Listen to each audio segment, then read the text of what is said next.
Hi everybody, this is Em from DIYM. Today is packed full of lots of fun stuff and information. In case you're interested, I'm showing you guys how to make these 3D envelopes. The die I believe is from KSCrafts. I will link that down below if it's available. Hopefully it still is, because I'm doing this way in advance and you never know what's going to happen these days. But yeah, I'm going to talk about a few different things. So I'm going to show you guys how to make a seamless pattern, just more polka dots. So this is the polka dot pattern that I do. I'm going to show you how to assemble these boxes. I do screw up the box a little bit so you can see what not to do in this video. What to do and what not to do. So it's easier to show you what not to do, and then you guys can hopefully learn from my mistakes and figure out what to do. So I'm doing a digital tutorial. I'm doing an actual tutorial on how to assemble this. I'm also going to show you different kinds of closures. So this is a magnet closure. And the magnet is pretty much invisible because it's in the actual cardstock itself. And then this one, in case you don't care about it being invisible, maybe you want to show off the closure a little bit, there's a Velcro closure. So I think that that's really cool. But yeah, and then I also show you guys how I store a whole bunch of these, make a bunch of these in advance. So lots and lots of information in this video. So hopefully you'll learn a lot if you really like learning stuff. And I hope you enjoy the video, okay? Because it's pretty long. On to the video. Hi everybody. So today I'm going to attempt to make a polka dot pattern in Photoshop. To me, this is the basic start of doing a seamless pattern. So I'm just going to use a polka dot pattern to show you guys what to do. This is how I learned the basics of pattern making and making seamless patterns. And you can take this knowledge and apply it to all sorts of different types of patterns. And it doesn't have to be necessarily polka dots, but it could be lots of different stuff like stripes and plaid, window pane patterns, all sorts of cool stuff like that. And it could be even more elaborate stuff as well, like random drawings you've done and you just want to make a seamless pattern out of that. So anyways, I'm in Photoshop CS4 and you can use whatever Photoshop you have. It's probably a lot more advanced than this one. This is just something that my husband purchased a long time ago. So basically I have this luckily on my computer. But yeah, you can definitely use more advanced programs. I'm just using the CS4 version. I'm sure that the newer versions might have a lot of the stuff on it and then some. So I'm just showing you the most basic form of this. Anyways, I'm going to go to File, and I'm going to go to New. And oops, okay, so this is already here. So sometimes things are set to pixels, but I actually wanted to set it to inches. And then yeah, 4x4 is kind of where I wanted to go with this. If you wanted to change the color, you can go to CMYK and all that, grayscale, whatever you want to do. I'm going to stick with RGB color. So I'm going to go okay. So this makes a perfect square. So I'm going to go down here, see where it says background. I'm going to just open up a new layer, and you can see that this has a lock symbol on it. It's almost like the background is locked. So what I'm going to do is I'm going to click on this. I want to make the background transparent. So this is layer 0. Here this is layer 1, this is background. So it's going to name it to layer 0. So I'm going to press OK. So now if you notice, the lock symbol is completely gone, right? So that means I can do whatever I want with this basically at this point, and I'm going to just delete that. I don't want that background. Okay, so now I have one background layer and it's completely transparent. In case you guys don't know, if you're just learning Photoshop for the first time, these white and gray checks, I mean, this is a transparent layer, okay? So that shouldn't show up if you're printing something. I'm just gonna make a new layer. So this is gonna be layer 1, layer 2. Okay, so on layer 2, I thought it'd be cool to make some bright colors here. So I wanna make a polka dot pattern. So as I said, it's probably fairly easy to make that. So what I'm gonna do is obviously I need a circle. So I'm already on the ellipse tool. If you click on this, sometimes it'll be set to rectangle tool or something. Normally, I think below, again, I don't know, it depends on your version of Adobe Photoshop. In my version, it's below the arrow. But anyways, there's a rectangle tool, a rounded rectangle tool, an ellipse tool, polygon tool, line tool, and custom shape tool. So I'm going to obviously pick the ellipse tool. Okay, I'm going to stick with that. And I want to make a polka dot pattern, and I want it to make the pattern right in the center here. This is me using the left mouse button, making a circle, and you can make an oval shape, whatever you want, obviously. This is the ellipse tool, so you can make circles, ovals. I want to make a perfect circle though, so I'm just gonna back out of that, step backwards. So what I do, I'm gonna go maybe around here, and I'm gonna go shift, and then I'm going to click on this and then make this circle. Okay, so it's filled in because this is the top color here that I wanted to use. There's ways of centering here, but it's grayed out for me. I'm going to select my rectangular marquee tool, okay, and highlight this whole canvas.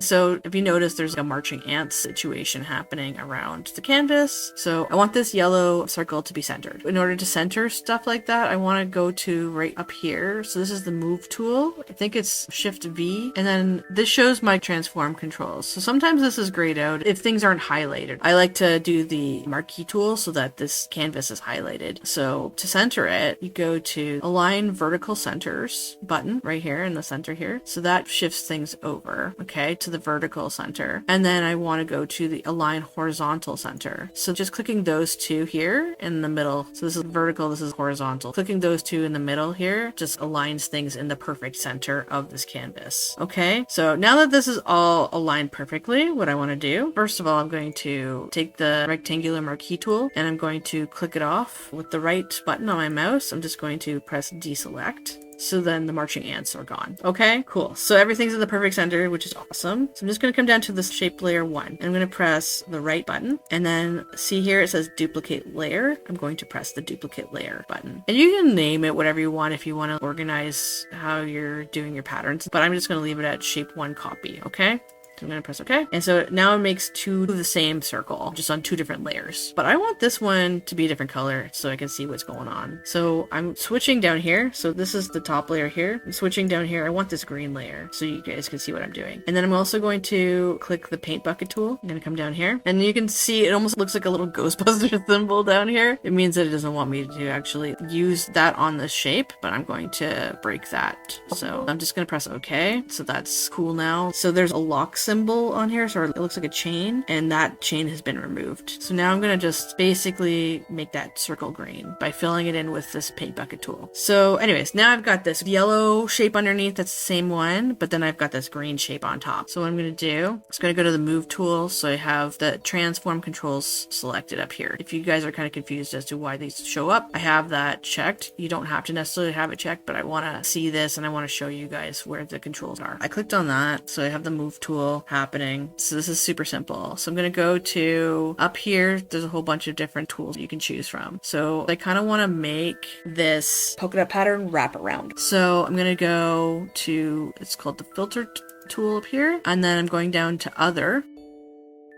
And then I'm going to offset.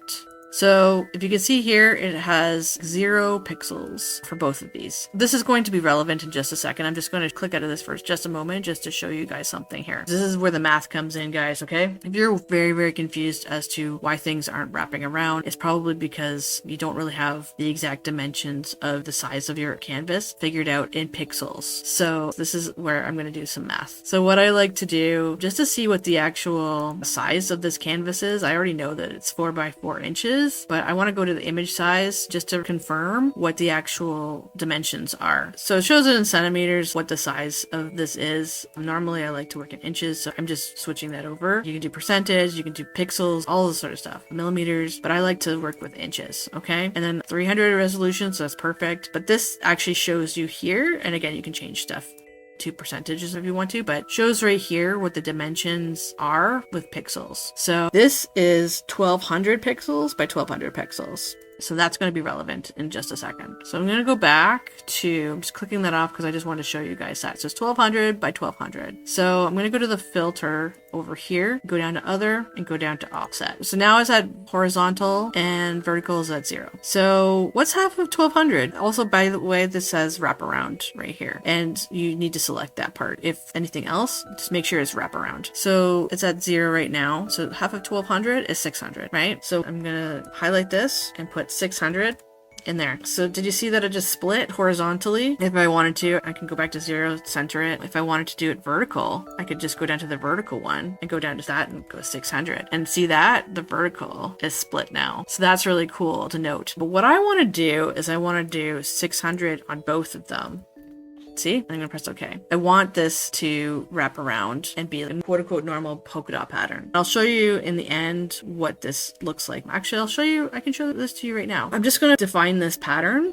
So I'm just going to go down to this layer, go to the rectangular marquee tool and highlight this whole thing. So everything's been highlighted. And then what I'm going to go to is edit. And then right here, see it says define brush preset. And then it says define pattern. So I'm going to go to define pattern. And then you can just name it whatever you want. I'm just going to call it yellow and green polka dots. All right, cool. and press OK. So that's in there now. I plugged that into my system, if that makes sense to anybody. So what I want to do now is I'm just going to go to another canvas. So I'm just going to go new. I'm still working in inches here, so that's great. But I want to work with a different size here, so I'm going to do 8.5 by 11. I just want to do a regular sheet that I want to print up or something, okay? RGB color, all that stuff is fine. Did that, and then I'm going to also take this marquee tool right now with this and highlight that. But I'm also going to make another layer. So this is on the new layer. The background layer I can change the color of, which is really cool. But I want to see my polka dot pattern. So I'm going to go to layer. And then right here, see it says new fill layer, and then it says solid, gradient, and pattern. So you can do solid colors, you can do gradient colors, ombre with gradient, which is really cool. There's preset ombres. There's lots of stuff. You can play around with that forever. But I want to focus on the pattern here, okay? So it says pattern fill 1. So the newest thing that I saved will show up here. So I'm just going to press OK. And see, there you go. We got our cool pattern here. Maybe this is too big for you guys. Maybe you don't like things being this big on an 8.5 by 11 sheet of paper. This polka dot pattern is way too big. So what you can do is you can change the scale. You can make it bigger if you want to, but I want to make it smaller. So you can do 50. Maybe that's better for you. 35, 25. You can go 15. You can even do 10, maybe 5. Maybe you want to do really small polka dots, right? Basically, as you can see here, and I'm going to make it a little bit easier to see, maybe 25 is good. As you can see here, it's a pretty good, perfect pattern. Now, what if you don't want to print it? Like, it just looks like there's like green on this side and yellow on this side, and you're not really loving how it's centered. You want it to be centered a little bit better for whatever project you're working on. So what I like to do is, while I'm still in here in this pattern fill, all right, so I'm going to press OK. Say I accidentally click this off and I want to get back into that little screen there. You can just see this part right here, this little square. Click right directly on that. Double click it and this thing pops up again. So what I do from here is I don't control it here, but I drag it. You don't have to snap anything. You don't have to press shift or anything like that. I just drag it with my mouse till things are centered for me in a way that I like. Okay, so I can center things aren't cut off in such a way, and then I just press OK when I like it. Okay, if that makes sense to everybody. So this is kind of cool. This kind of looks a little bit like cool citrus pattern, and you can do this with citrus patterns. So you've got a citrus draw that you've done, and you kind of want to do cool patterns with this. So anyways, that's basically how to do one pattern, but I'm going to delete this. Just want to show you how you can test your patterns and how to adjust them and the size of them and all that if you'd like. So I'm just going to show you this part quickly, which I'm sure you kind of figured out at this point in time, but I'm just going to show you this anyways. So I'm going to duplicate another layer of this. And I'm just going to make another color. I'm just going to do maybe a pink. I'll just do this pink. Okay, so I'm just going to also do that. Okay. Make that a pink. So as we know, there's yellow underneath. Okay, so the pink one's highlighted now. So now I'm going to go to filter, go down to other, and then offset again. Okay, so now it says 600 by 600. So what I want to do is go 0, 0. So now it's in the perfect center. So again, remembering that 600 is a thing. I kind of want to just have it on the side. I could do vertically or whatever, but I want to have it on the side. I'm going to do another polka dot for vertical. So I'm going to duplicate this layer. Okay, third copy. What color should I do now? Let's do purple. That'll probably be nice. That'll make it a little bit brighter. I feel like that's too close to the pink. Maybe a bluer purple. Yeah, that sounds good. Okay, we'll do that. So again, going to take the paint bucket tool, click on that, and it always does that for me. I don't know, maybe it's different for you guys. And then, okay, so now I've got a purple guy here, and then I'm going to go up to the filter icon, because this is all highlighted right down here. Filter, all the way down to the other, and I'm going to go to offset. I'm going to do the vertical one. So I'm going to go 600 in the vertical. All right. Now, I've run into issues when I'm making a pattern like this. If I take the shape and I make a stroke around this shape, and I want it to be a big stroke, 30 or 20 or something like that. Oh, seems to be doing okay. Another 20. Sometimes if I do the stroke or the border, whatever you want to call it, the big line around the shape before moving it over, it does something awkward. So you might want to, I think this would rectify it. You might want to move it over and then put the stroke around it, if that makes sense to everybody.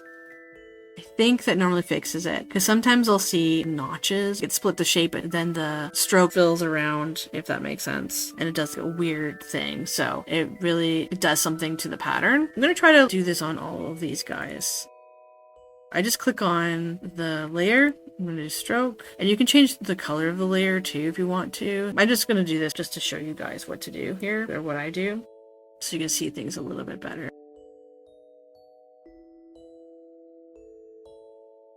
So I'm going to click on stroke, and I'm just going to highlight the size of the stroke I want, and then just go to 20 pixels. And then the same thing with this, I want to do the same thing. Alright, so I'm going to go down to the layer. I'm just going to highlight that. Everything is going to be highlighted now with the marquee tool. I'm going to highlight the whole thing, and I'm going to also define the pattern in edit, okay? This is going to look almost like clown colors, but I just wanted to show you guys some really colorful patterns here. Colorful, polka dot, outline. I'm just going to call it something like that. Doesn't matter. You can call it whatever you want. And then I'm going to go back to my untitled thing here, and then I'm going to go to layer, and then I'm going to highlight this with the marquee tool again. Marching ants are happening. And then I'm going to go to layer, and then new fill layer, and then pattern. So that it should have this new pattern that I just made. Check that out. That looks pretty cool, right? And then you can go, I don't know, 50. It's a pretty bright pattern, actually. And it looks very close together. You can always make things further apart. You can do whatever you'd like there. But yeah, hopefully this stuff will help you figure stuff out. 25. Let's go 25. And I'm just going to center stuff here. So there's that. If I wanted to change the background, maybe I wanted to make the background something. Let's do like a mint color. This kind of mint color. Color the background. See the white part? I'm just going to color that. Or in case you want to leave the white background, you can always make it another layer down below. Color that. Sometimes I like to do multiple colors just to see what things look like and maybe trying different colorways out. You can do all sorts of different things. And then if you don't want these particular colors, you just want to keep it white, you can even just toggle the eye here. If you don't want to completely erase the background at all, you can just do that, and then this background is completely transparent. So anyways, that's pretty much the basics of a polka dot pattern. So I normally name this the breakdown. This is the pattern breakdown. So if I was going to save this, I would probably save this as whatever title I want, and I say pattern breakdown. Say I wanted to name it something like clown polka dots. Clown polka dot pattern breakdown is what I would normally call it, but you do you. It just helps me find my file a little bit easier. Basically, this is where the pattern started. And then as you can see here, it makes a seamless pattern. So you can do this with flower patterns, stars, whatever shapes you want. You can totally do this. But I just wanted to show you guys quickly what to do with a circular pattern that makes a polka dot pattern. As I said, you can take a lot of this stuff. Your best friend here is the offset tool. As long as you know how to master the offset tool, you guys can make seamless patterns. That's basically how I feel in Photoshop. Anyways, I hope you guys like that. I'll see if I can use a pattern and print that up for another project. Okay, for this project, you will most likely need some sort of large die cutting machine would really help, to be honest. I don't think this will fit a small cutting machine. But yeah, I've had this die for a while. I just haven't used it yet.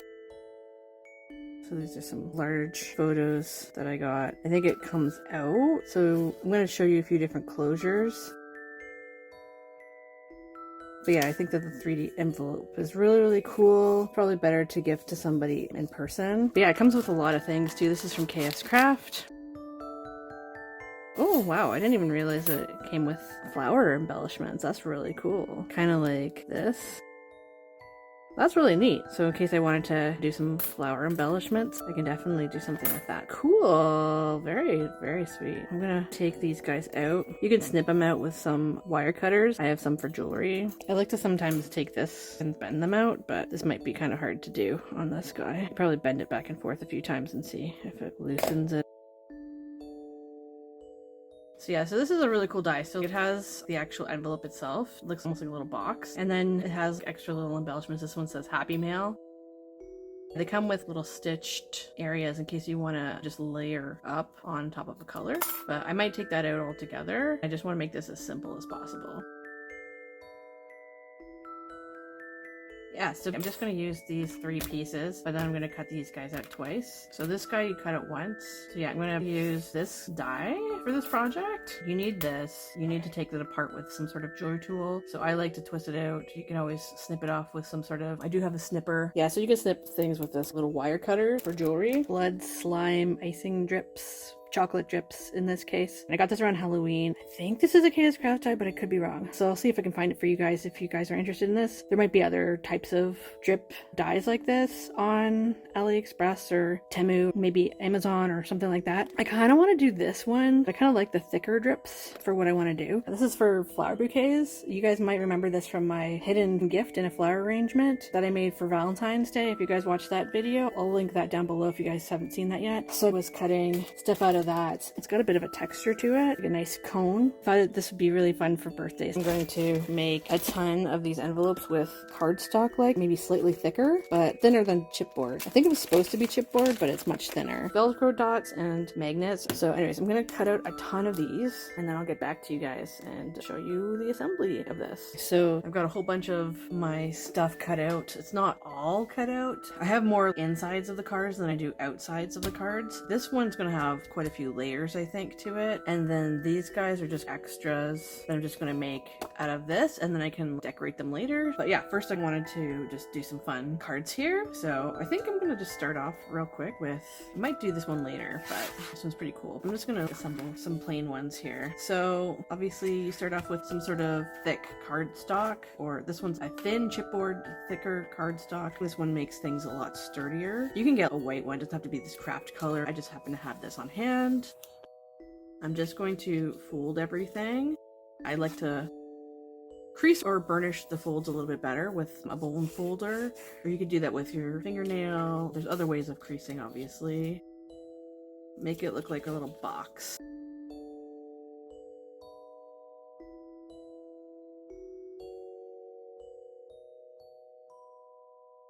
Another way of burnishing or creasing stuff, if it's already got a crease line, folding it over on itself.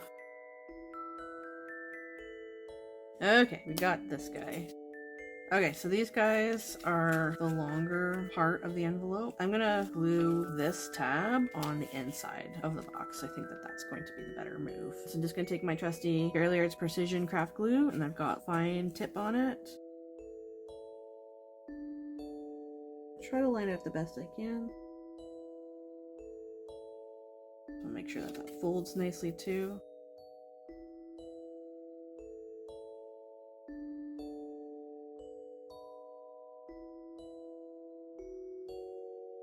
Okay, I'm gonna put this lid on here for now. Make sure that goes in. So you should have an envelope that folds in like this.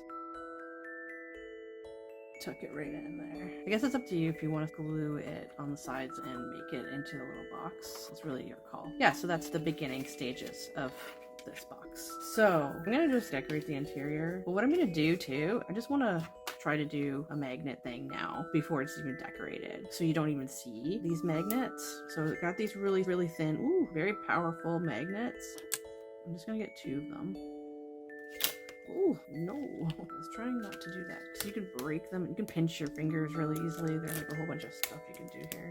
There we go, I'm gonna do that. Okay, so I'm gonna fold things up and just see where stuff meets. I think right here is where I want the first magnet to go. I'm just gonna pull these guys apart. I want the first magnet probably right here. You can use hot glue as well. Okay.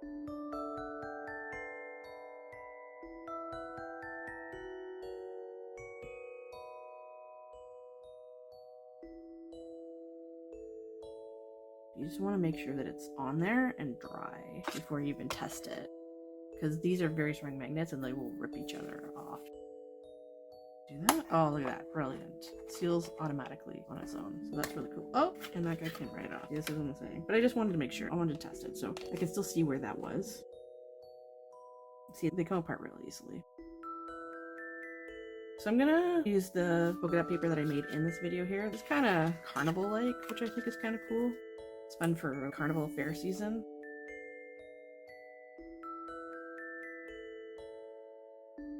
I'm going to do this stuff now.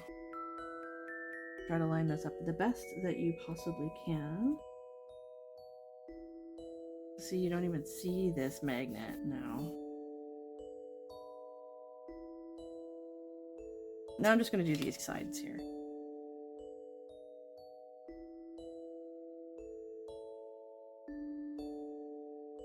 Okay, so now I'm going to place this down over top, and hopefully that'll look a little bit more seamless than just having this line over top of everything. Okay, so that's the next step.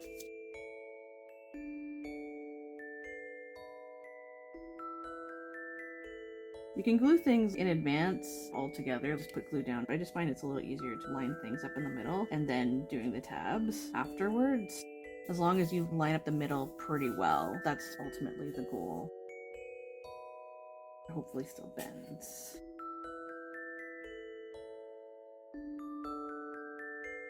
And make sure that these tabs are nice and creased too. There you go. There's the inside. Okay, so now I'm going to try to do the outside. So I got to be kind of mindful of what I'm doing here. So this I want to be on top. The reason I'm being mindful is because I want this stuff to layer on here as much as I can. Uh-oh, are they not attaching? Oh shoot. Oh, maybe I did something there. Okay, well that's not good.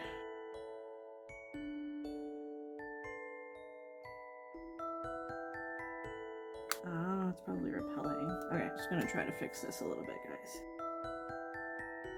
I want to make sure I have it on the right way. Okay. Good thing to double check that when you can. There we go. That's gonna be good. Okay. All right. Fixed. That latched. So now we're gonna do these guys. So this is going to be the top part. That'll be good. I'm gonna put this guy over top as well. This is a sprinkle paper that I made myself. Now you don't have to layer on both. I just wanted to give it the same sort of thickness as this is going to get.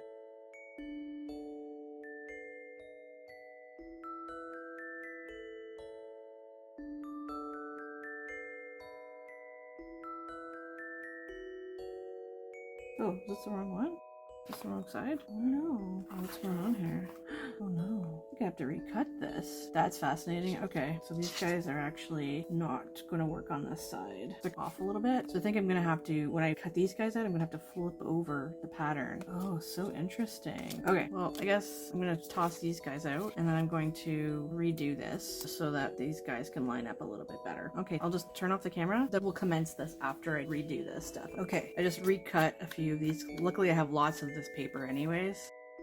So that's an interesting tip, guys. Make sure when you cut these guys, it seemed to work fine for the inside of the envelope, but make sure when you're cutting these smaller tabs on the side, if you've got this die, that whatever pattern you're using, if you're using it all throughout, you flip that over if you want that pattern to show. Hot tip that I had to learn the hard way. Okay.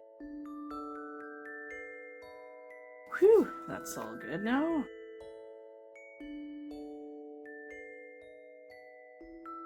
Just want to make sure real quick. Oh, so this actually might not stick very well. The magnet is actually not as strong as I thought it was going to be. So if you put this many layers on, it actually might be too much for this envelope. Fascinating.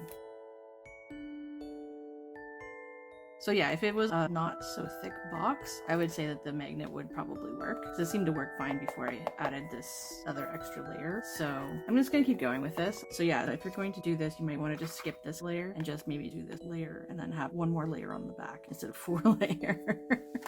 Or 4 or 5 layers depending. Good to know for the future. This guy might be a little too sturdy, potentially.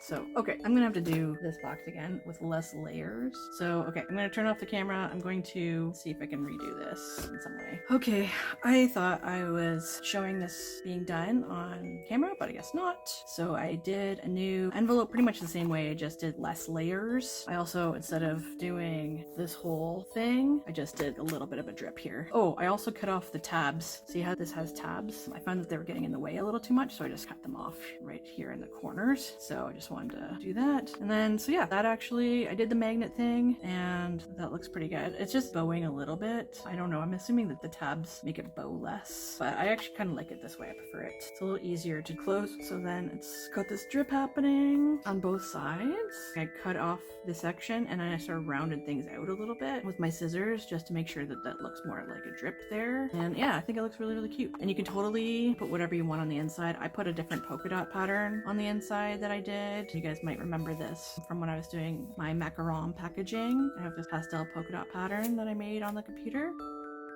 Yeah, and it's a nice, fun, bright, colorful surprise, which is perfect, I think, for birthdays and things like that. So yeah, if you wanted to, instead of doing magnets, you can totally use Velcro. That's perfectly fine too. You can always get smaller Velcro too. These are kind of big things of Velcro. So this is see-through and white. You can definitely get other colors if you'd like to make things fairly colorful and fun. It doesn't have to be specifically these colors either. It's almost like a rainbow of different colors you can get. But yeah, so anyways, I think that this looks really cute in the end, and it snaps together fairly easily with the strong magnets. Yeah, it's unfortunate that this one didn't really turn out as well as I was hoping, but yeah, I think there's, as you can see, there's way too many layers and they're kind of coming off. So you'd have to probably do just 2 different layers. So I made about 6 boxes. I had an extra one over here, but I didn't assemble it because it sort of creased in a weird way. So you can always leave the outside looking like craft, or you can do the inside looking like craft, but they should come together fairly easily. If you really want to, you can always glue the tabs down as well to make it more of a box so it's a little easier to close and you don't have to wrestle with these tabs all the time, or you can cut them like I did over here. But I think that this looks really cute once it comes together. But yeah, so you can lay these all flat once you assemble them all, and then they're ready for decoration, and you can just pull them out and then decorate them however you want. For now, I'm just going to have them like this, and I'll show you guys how I'm storing these in my craft cabinet. And if you want to, you can always assemble them and then just lay them flat as well if you don't really have anything in mind specifically for the ones that you've already decorated. Also, when I come back after I show you guys this, I'm going to see if I can make a card that I can stick in here. Okay, so this, you guys might remember, in one of my videos, I tried to organize a few of my little cubbies for my IKEA Calyx unit here. So this is one of the cubbies at the end that I have for more mail packaging stuff for shipping. So it's kind of my shipping station right here. So I just kind of want to store this guy in here. So I was going to pile them on top of each other and then lay them sort of flat. If you're not using these and you just want to make a bunch of these just for making quickly on the go, I think that's a good idea. Good to build your stash up in case you want to make a bunch of these in the future. I'm probably just going to stick them in there. And if you want, you can have them sticking out a little bit more so you can see them. So they're in there. They're pretty flat, which is really nice. And then I can just close it up, no problem. And that's pretty much my storage. So I made a new envelope, which opens with some Velcro. I just put clear ones down. You can do all color if you'd like, but I just put a clear one down and then I put a pink one at the top here. I also changed this box around. So I didn't use this textured thick cardstock. I just used regular cardstock. So I just did 2 things of regular cardstock. I made a new pattern here. So it's polka dot, but it's got a bit of a green flower-like look around here all throughout just to match the colors of this card that I decided to make. And I'll show you guys that in just a second. But yeah, I also made this into a box. So instead of cutting off the tabs, I just glued them down, so it's actually more like a box.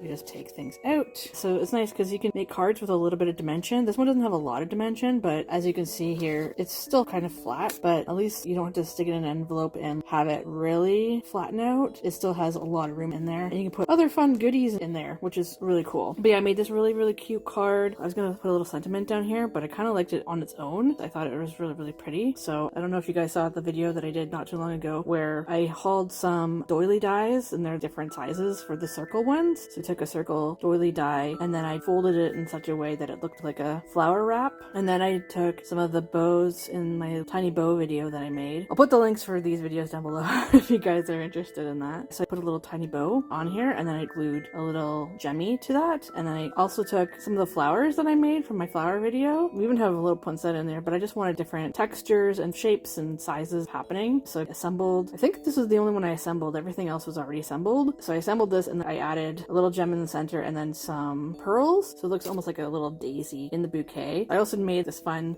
background. And these little leaves I actually used, remember the leaves and flowers that came with the envelope die that I have? See? Flowers and leaves and things like that. So I used some of those leaves and cut them out of some nice green paper that I had. I just had some scrap paper and I just used that for this and this. That was really cool. This was already cut out. I just had to assemble it. So it took kind of all day to do this envelope. I made this pattern a long time ago for a friend, and then I thought it was really nice because this person really likes flowers, so I thought it was a really cool, fun pattern to gift to them. But yeah, I think it looks really, really cute. As I said, you can have all sorts of dimensional stuff in here. You can even pack a card kit to somebody. Remember how I did the card kit? This is another really great envelope you can make to gift a bunch of cards to somebody. Put a whole bunch of cards and envelopes in here if you wanted to do that. So as I said, this is magnetic, this is Velcro. I'm going to tell you though, I have a whole bunch of cards that did not fit in here, so I had to make my own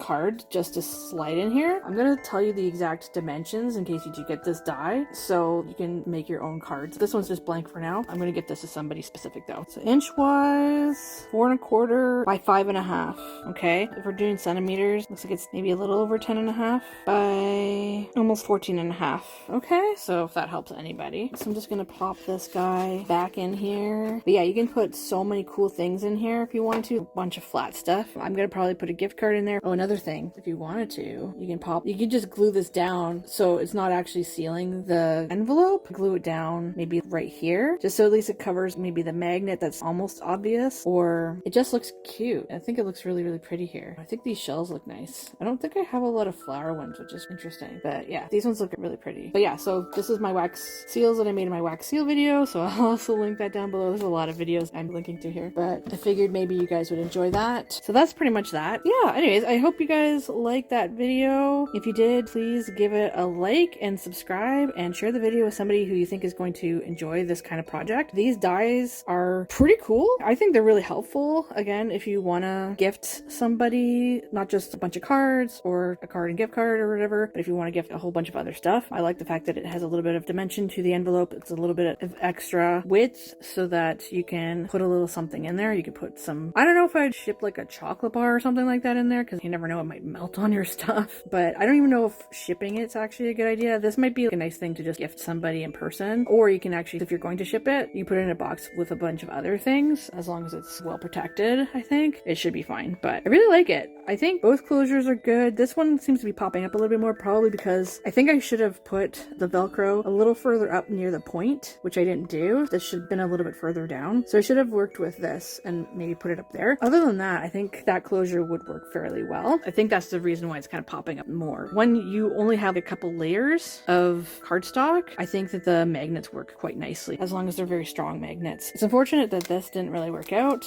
I clearly just had way too many layers. Just good to know in general that you shouldn't keep putting so many layers on. I mean, it seems like it's going to be super sturdy and thick, but it's actually probably better to just do a couple layers, and it actually closes a lot nicer. And again, you can do whatever you want with the tabs, cut them off, or glue things down to make it more like a box that just opens up all the way. Yeah, I really, really like this die, and I think it's a really, really great die to have in your stash if you don't have something like this. So yeah, I hope everybody has an awesome day, and take care everybody. Have a good one. Okay, bye.